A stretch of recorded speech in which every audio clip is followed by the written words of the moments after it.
Hello and welcome to my podcast again. I am Becky and I can be found as Becky Burns Gibson on Instagram, Ravelry, and Pinterest. Today is the McCalls 6696 Sew Along Part 6, where we will be installing the front band and we will be installing the collar and the buttonholes and buttons. So we'll be finishing up our dress today and you'll get to see the finished product at the end. The first thing that we will be doing is we will be taking our front band and we will be ironing it straight down the middle. So we're ironing it first straight down the middle, and then we're going to iron down the unnotched edge by 5/8 of an inch seam allowance. And this is best done with a gauge or a ruler to make sure that you are doing 5/8 seam allowance all the way across. We're going to do that on both pieces. Then we're going to take this to our dress and we're going to attach the notched edge to the dress. Okay, we have pinned down our band to the front of the dress, and something that'll help you is to line up your notches on your band with the notches on your dress. And the circles on the top of the band denote that's the top part of the band to go attached to the top part of the dress. So we are going to the sewing machine and we are going to sew this at 5/8 of an inch seam allowance along here. And then we're going to slip stitch the 5/8 of an inch seam allowance that we have pressed down. We're going to slip stitch that to the dress. And then we're going to top stitch the band so that it matches the top stitching on the bodice band and the yoke.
With the right sides together, fold the front band along the fold line and then stitch across the lower edge.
Okay, I have attached the band, the front bands, to the dress, and I have slip stitched the band to the dress, and I'm going to top stitch the front band so that it matches the bodice band and the yoke. And I'm going to use a blind stitch foot. I don't have a top stitch foot, but a blind stitch foot does really good top stitching. You butt your seam up against this piece,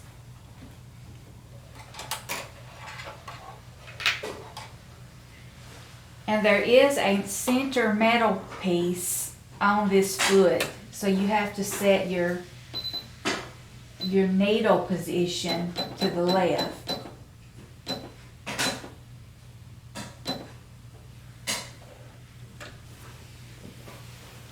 So that it clears that.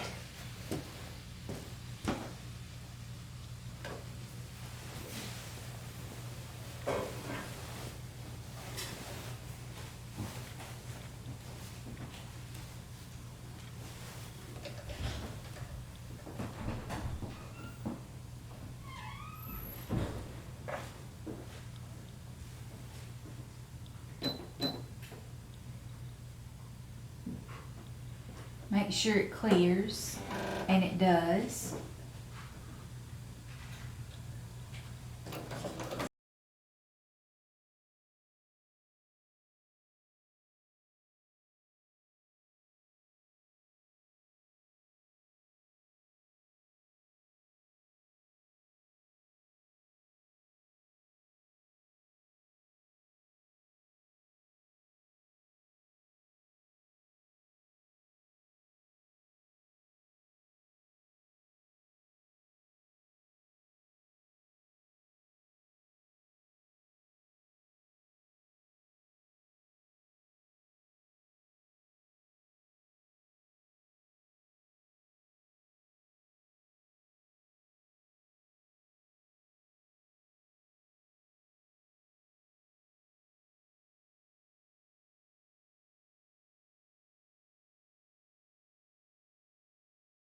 Okay, now we're going to assemble the collar.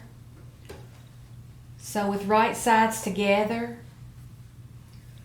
pin your edges of your collar. Don't pin the edges that are double notched at the bottom.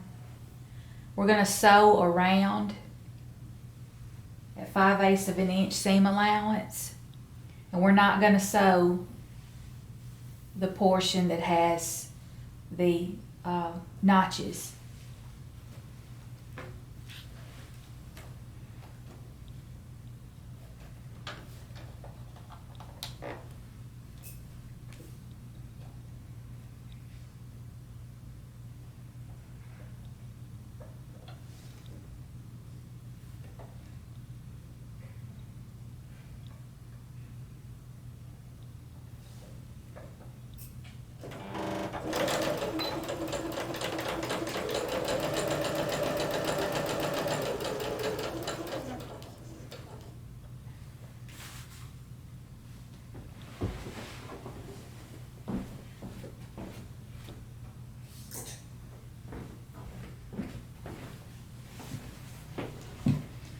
We're going to use our gauge so that we know where to stop sewing.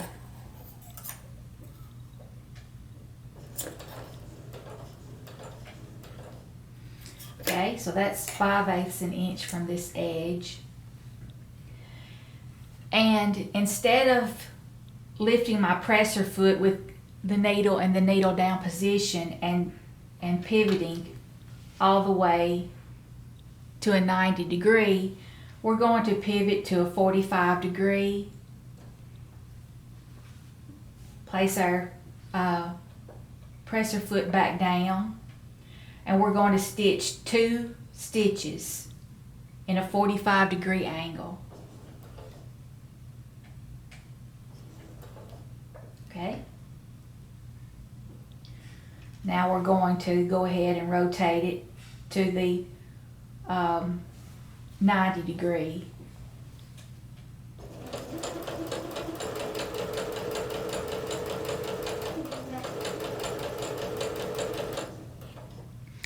And I'm noticing that my seam allowance is off. Let me correct that.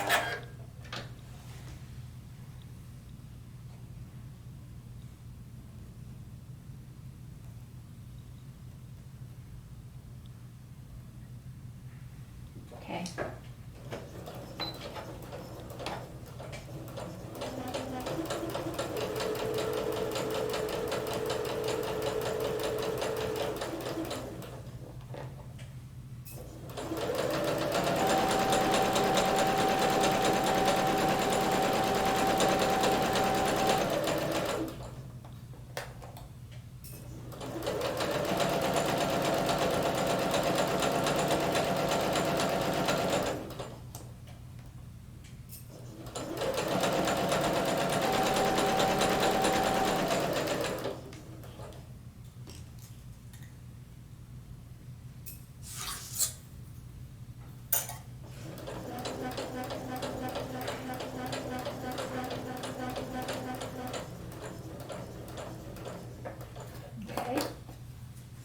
So I'm going to pivot 45 degrees,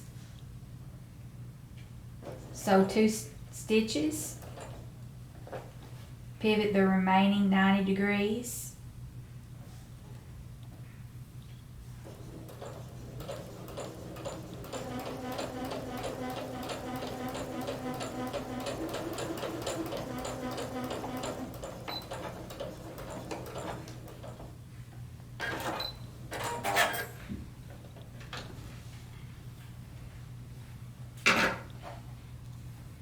we're going to trim the corners.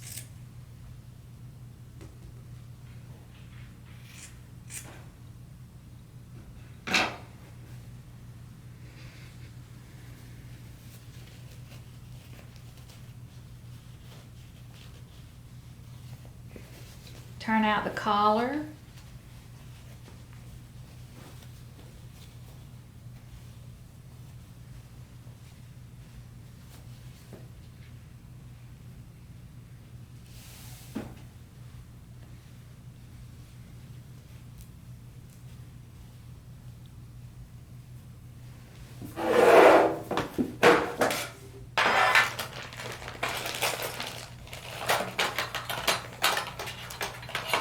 Use what I can get a hold of quick.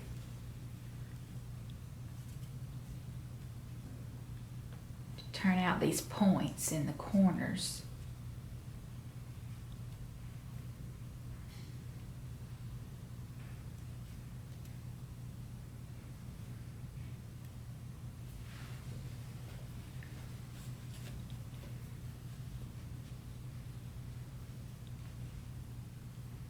Oh, look at that one. That one turned out nicely. See if I can work on this one a little more.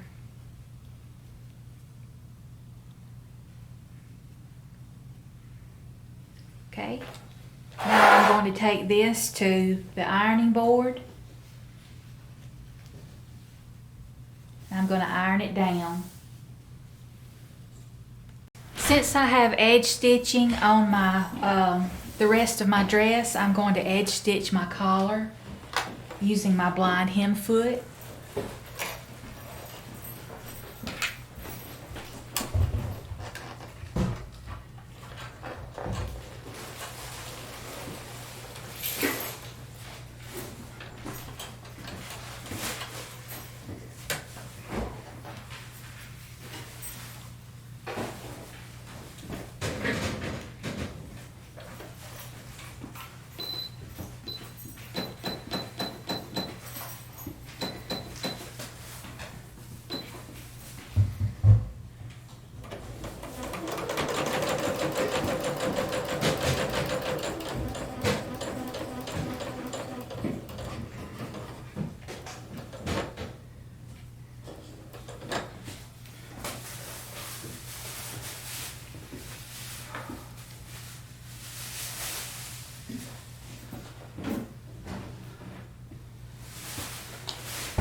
Okay, I have my collar top stitched. Looks nice.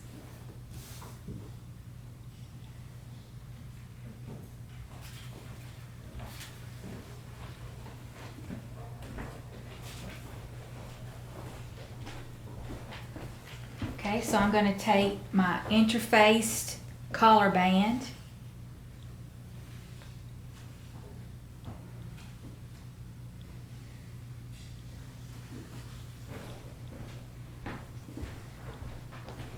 and pin my uninterfaced piece, place my uninterfaced piece of the collar to the collar band.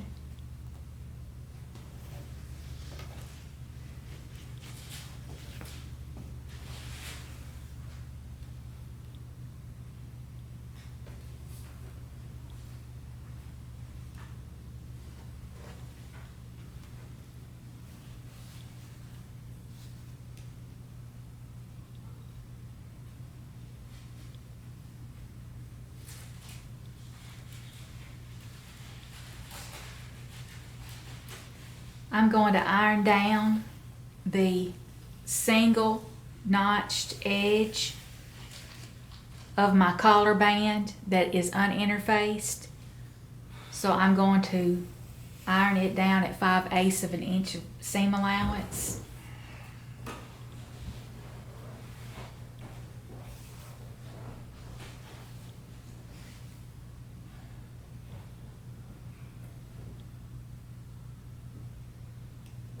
So I'm kind of making a collar sandwich. I'm taking my interface collar band, lying it right side up, placing my collar on top between the lines that we have drawn with our water-soluble marker. And then we're taking our uninterfaced collar band and we're laying it right on top. So it curves like this. And this is the top of the collar. And then the collar band curves like this. We're going to pin that down.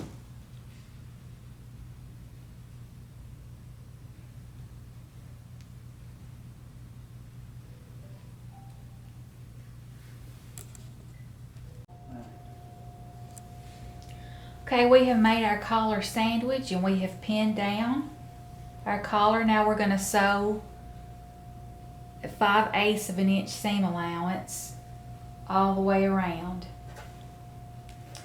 And I'm going to return my stitch length, my needle position to center. And I'm going to replace my foot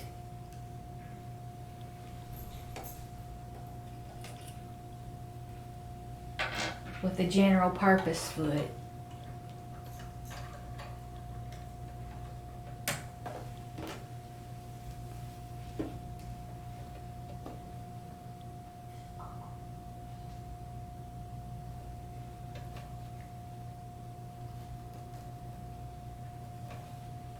And I'm going to start sewing here at the blue dot.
So now we can turn out our collar band.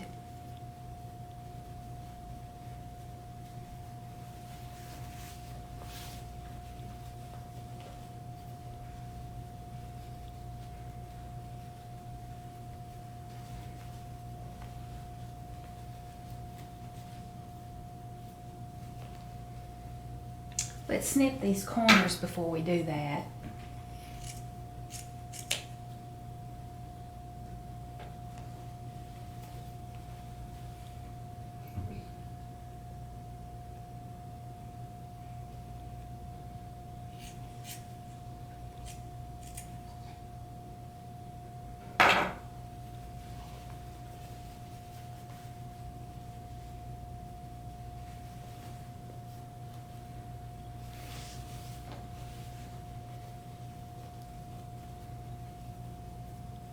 Okay, we're going to take this to the ironing board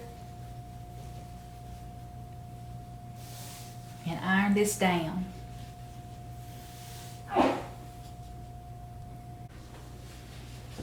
The next thing we're going to do is lie our dress right side up, fabric right side up, and then we're going to lay our collar on top of the dress.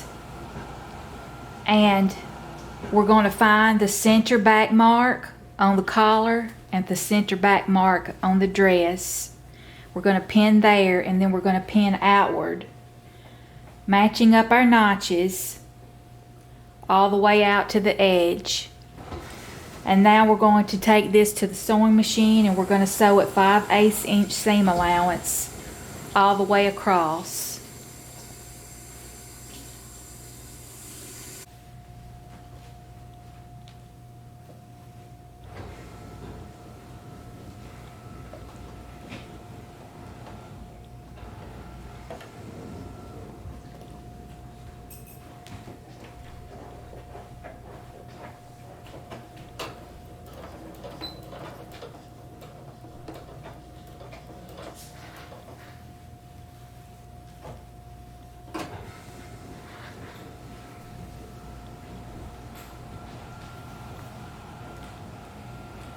I'm going to work between my pins,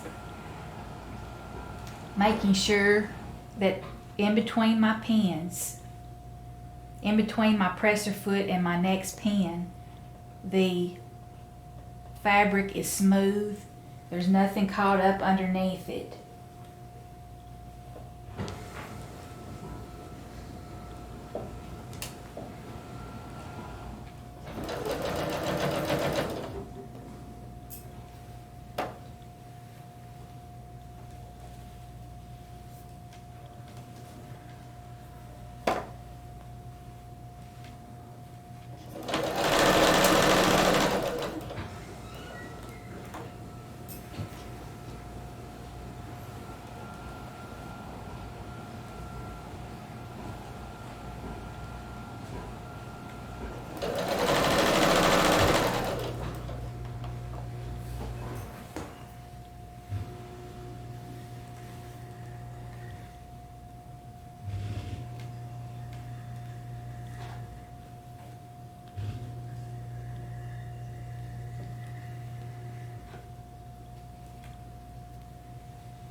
Okay, now we're going to check.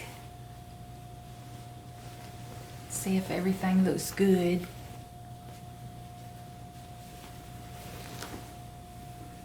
No puckers.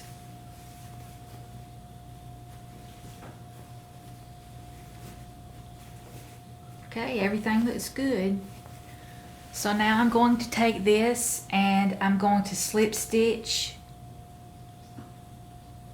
the uninterfaced portion of the collar band down to over the seam line, over the stitching line.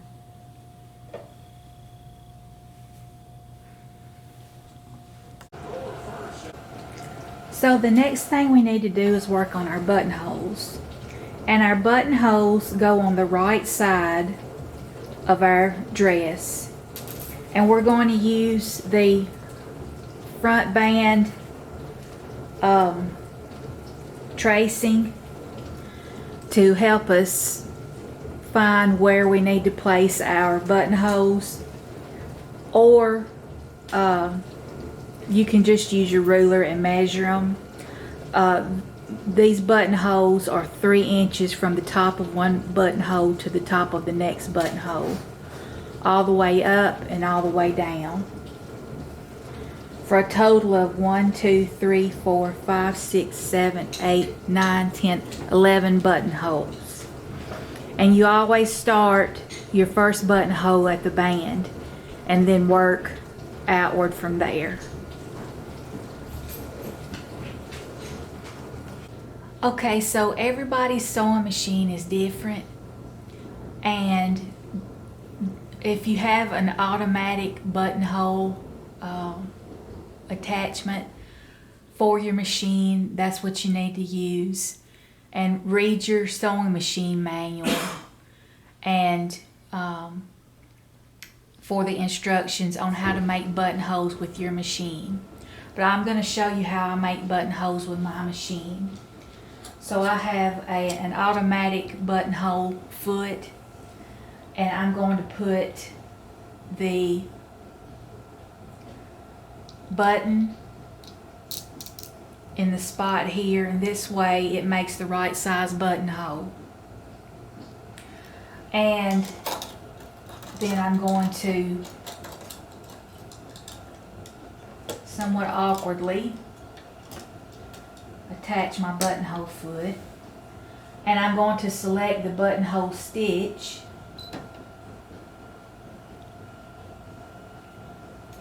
and I'm going to pull down my buttonhole lever and make sure that it rests up against the buttonhole foot. And first I'm going to do a buttonhole on a piece of scrap material and make sure that it's going to make the buttonhole properly before I try to do it on my garment.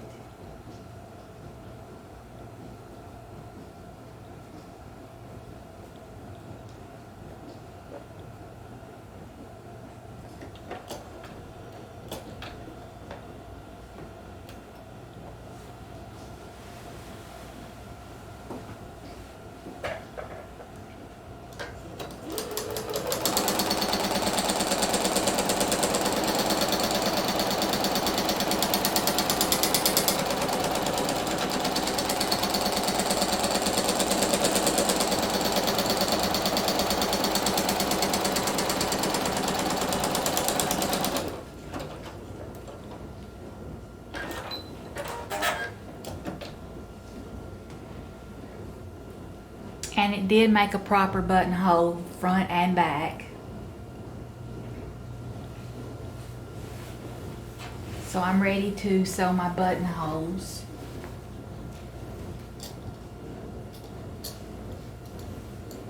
Okay, I placed the top of the marking in the little window that's in the top of my buttonhole foot.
If you don't have an automatic buttonhole foot, you can make your own buttonhole.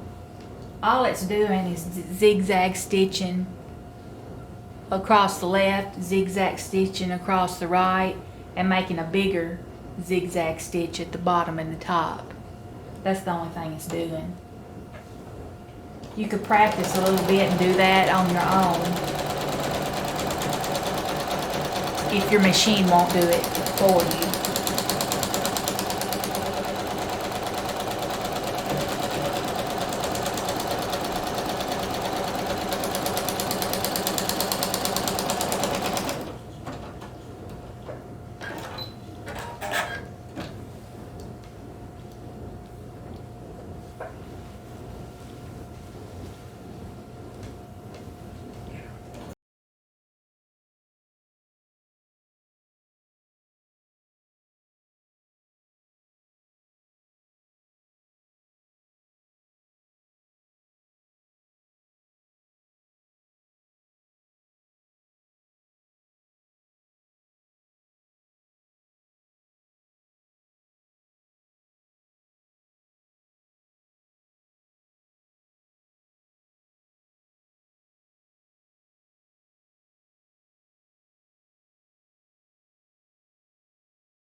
I have sewn on all my buttonholes, and now I need to cut into my buttonholes. And there are several ways to cut into your buttonholes. You can use a buttonhole chisel, which you purchase especially for that purpose. I don't have one of those. You can also use a seam ripper. All you have to do is make sure to put a pin in the top so that when you use your seam ripper, it doesn't go through your bar tack at the top. But I find that a little hard to control. Sometimes I still go through my bar tack at the top when I try to use a seam ripper. So I like using a pair of really sharp tipped scissors. And I fold the buttonhole in half.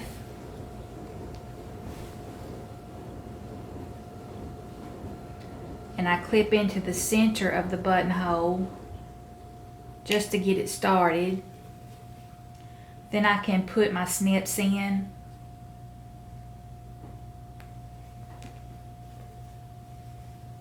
Have to get it started a little better than that.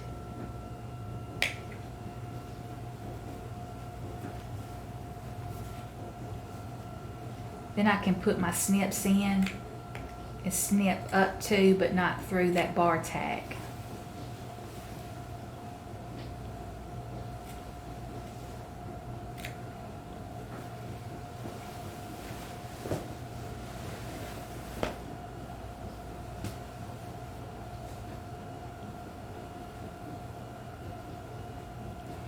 So I'm going to do this to each buttonhole, and then I'm going to use some fray check, and I'm just going to put a dab around the buttonhole and let it dry.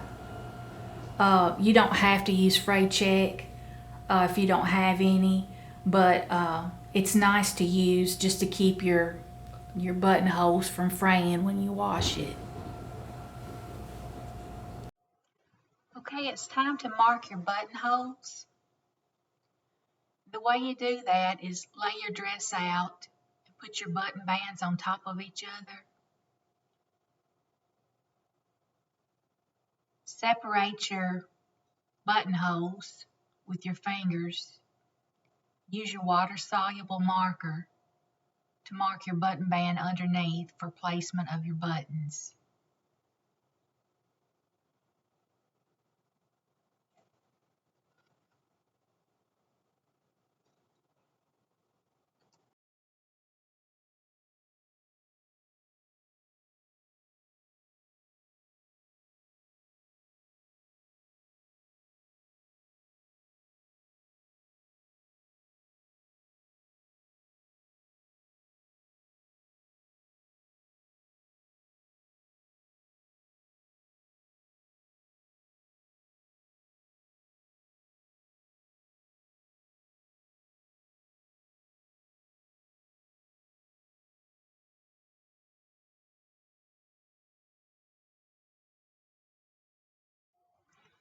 Use your button foot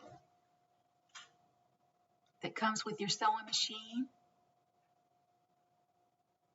If you don't have one of these, you'll have to hand sew your button on.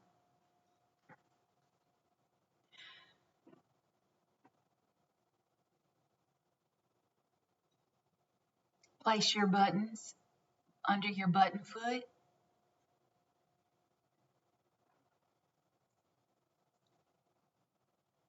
Select the button stitch. Now test and make sure that your needle clears the buttonholes. And if it does, you can press on the foot pedal and go ahead and sew it.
Now's the time to use a wet washcloth to wipe off any marks from your water-soluble marker.